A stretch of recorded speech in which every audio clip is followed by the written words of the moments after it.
What is up YouTube, RiskzzHD here, back again today with another Modern Warfare video, and in today's video I'm going to be breaking down the best class setup in my opinion for the CR-56 AMAX, which from now on I'm just going to refer to as the Galil, as it has been known in previous games because that's the way I knew it beforehand. But yeah, I hope you all enjoyed those intro clips and the gameplay in the background. I got two pretty nice games with this gun. In one I went 36-2 I believe, and in the other 54-6, which are really crazy scorelines actually considering the way the matchmaking works in this game. So hopefully this shows that the class is really good.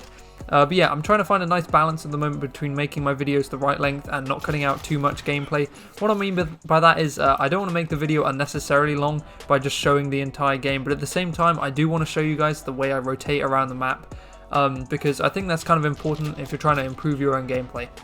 But yeah, also I think I should mention that this gameplay was actually obtained before the most recent balance changes, during which the no-stock and the Galil itself got nerfed. I think the range on the Galil got decreased. However, I have actually played since then and I believe this is still the best class setup, but obviously with the no-stock making the gun slightly less accurate, I'll suggest some other possible setups and changes you can make to this class if you'd prefer a more accurate build that's slightly less mobile, or one that just has a bigger magazine. But anyway, enough rambling from me, let's get on to the class setup. So, I always say this, but if I've done a somewhat decent job editing this video, you should see the class setup on your screen right now. The attachments that I'm using are the compensator on the muzzle, the XRK Zodiac barrel, the no-stock, the stippled wrap grip, and finally the commando foregrip. I was really pleased because, if you don't know, when I make my class setups, I tend to make the one that I think is best for me. Then I try out other people's classes that they've posted on YouTube, just to make sure that I'm not going crazy and using something that's totally strange. Luckily, the class I made though was exactly the same one that the pro player called Octane used in his video, so I'm quite confident this build is quite good, and I was really happy when it turned out I made the same one as him. But yeah, the first attachment I chose is the compensator. Now, while the recoil on the Galil is pretty manageable and it follows a really nice pattern, I like the compensator because it helps turn the gun into an absolute beam machine. And yeah, I also use the commando foregrip to help me stay on target in those longer range gunfights as well. And with the no-stock nerf that happened yesterday, these attachments are really key in making the gun more stable at those longer ranges. Next up is the XRK Zodiac barrel. This one increases the damage range really significantly and actually extends the 3-shot kill range pretty far, to like the upper torso I believe. Obviously it's not as far as the pre-patch range, but it's still pretty decent, and it also increases the bullet velocity and the recoil control, which are two really good factors when you're trying to make the gun handle a lot better at longer range. Unfortunately though, this barrel does slow down the gun quite a lot, and I'm one of those players that likes to play a bit more aggressively with an AR. Like, I move around the map quite a lot with it, just trying not to get caught sprinting, so I do run two attachments that do help me speed up the weapon a bit, and then the no-stock and the stippled wrap grip. So if you guys watch me a lot, you'll know that the stippled wrap grip is basically a staple on a lot of my classes. It just helps me lock onto targets a lot faster and doesn't punish me as much if I get caught sprinting. And I find that the movement speed increase from the no-stock is really helpful as well. However though, obviously the no-stock got nerfed recently. Personally, after testing it after the balance changes, I think it is still controllable. But if you find it a bit hard to control, then I would recommend running an alternative stock that helps you increase the aim down sight speed.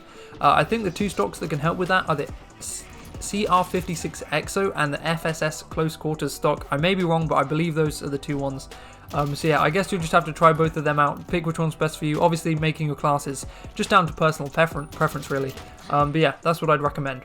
So I should say that there really aren't too many downsides to this class in my opinion. However, one of the biggest ones is the magazine size. I've had 4 kills in one mag before. I believe it was on Anaya Palace actually.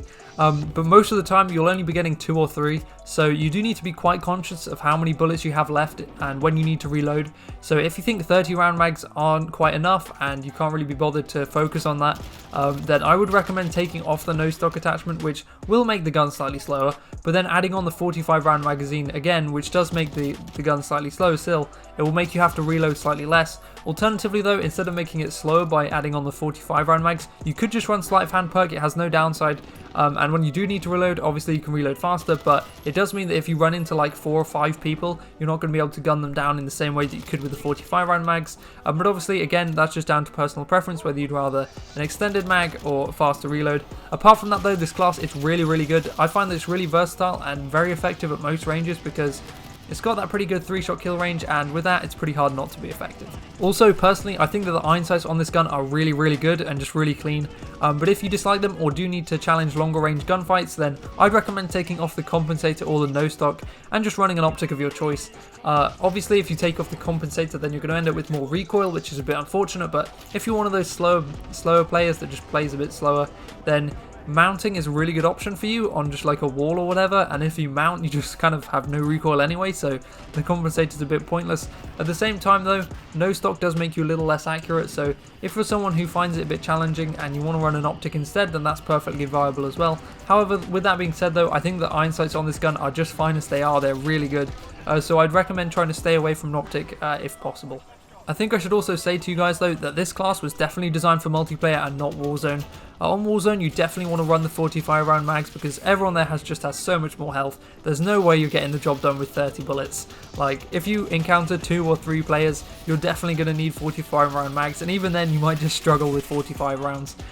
So if you do want to run the 45 round mags on Warzone, I definitely recommend taking off either the compensator or the no stock, preferably the no stock in my opinion. And also in Warzone, it might be more beneficial for you to run the monolithic suppressor instead of the compensator. The suppressor is really good because it increases the damage range, and obviously Warzone is such a big map, there are so many long range engagements, it's kind of a no-brainer to run the monolithic suppressor, and also it keeps you off the compass and the UAV when someone calls one in, so that's definitely another really nice bonus to it. Also, I think now would be a good time for me to update you guys on the channel. At the moment, I'm trying to upload twice a week when I can, but sometimes I can only upload once. For example, last week I really wasn't playing very well, and I got quite frustrated with the way that Modern Warfare's matchmaking works because there are a few people that I keep playing over and over again, and I know that when I'm not playing very well, I'm not going to beat them.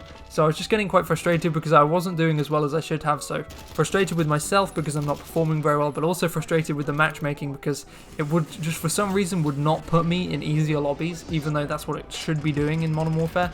But yeah, so I just decided not to make a video because I only really enjoy posting videos to the channel that I like and I've put a lot of effort into, and they're in my opinion quite high quality, or at least the highest quality that I can make. So yeah, I hope you enjoy the videos in the future that I do make. In the future, I'm planning on making a video on the best class setup for the MP7, which I have been trying out beforehand. The MP7 is kind of one of my favorite SMGs in the game, and definitely after this patch, it might just be the best because it's got a big mag, it's got a good time to kill. It's right up there with the Uzi, and because the MP5 has been knocked down a notch, like I don't know exactly how far down it's gone. We're going to have to wait for the meta to settle a little bit. But the MP7 is probably one of the best guns in the game at the moment. I also want to make a best class setup on the Fennec, the AK-47 because that got a little buff, and the new RiskzzHD AMR, which is the new sniper. I've seen some gameplay of it, I haven't unlocked it myself personally yet, and it looks really sick. Also, I'm going to make an episode of me learning to snipe using the RiskzzHD AMR. It just seems appropriate because it's the new sniper that came out, which should be a lot of fun. Also, the sniper's got a lot of buffs in the last balance changes. The car got like an aim down sight speed buff, and also got another buff, a damage range buff. The AX50 got a buff, the HDR got a buff, the Dragunov got a buff. So, you know, my episodes of learning how to snipe, I've just got so many snipers to use, like too many to pick from. But yeah, and also when I made my last episode of me sniping, I made a Reddit post and it got quite a lot of feedback on it. The Reddit post was basically just saying, I'm new to sniping, how can I improve? And there was a lot of feedback, a lot of really helpful feedback. So hopefully when I do make the new video, if I use that feedback, I should be able to play a bit better, which should be good for you guys because you're going to watch some better gameplay.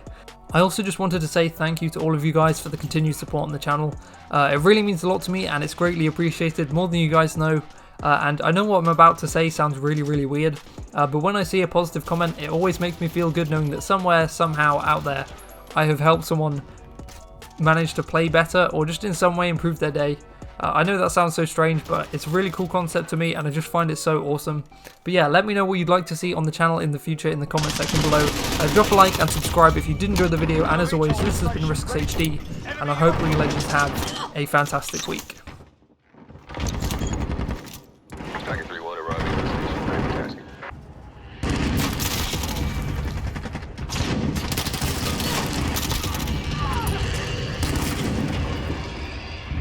We're taking some fire.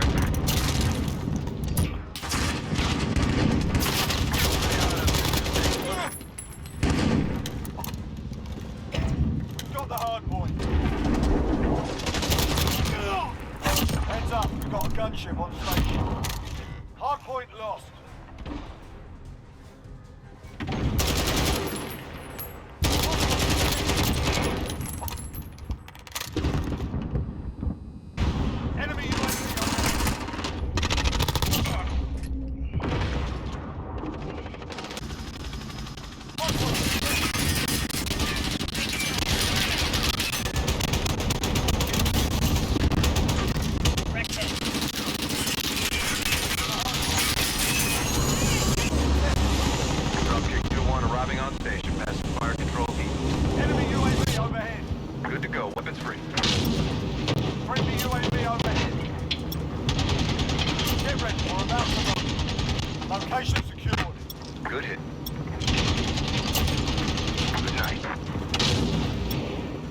hard point. Let's go.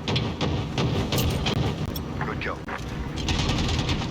Enemy's taken the hard point. Enemy UAV overhead. Got the hard point. Get a runner.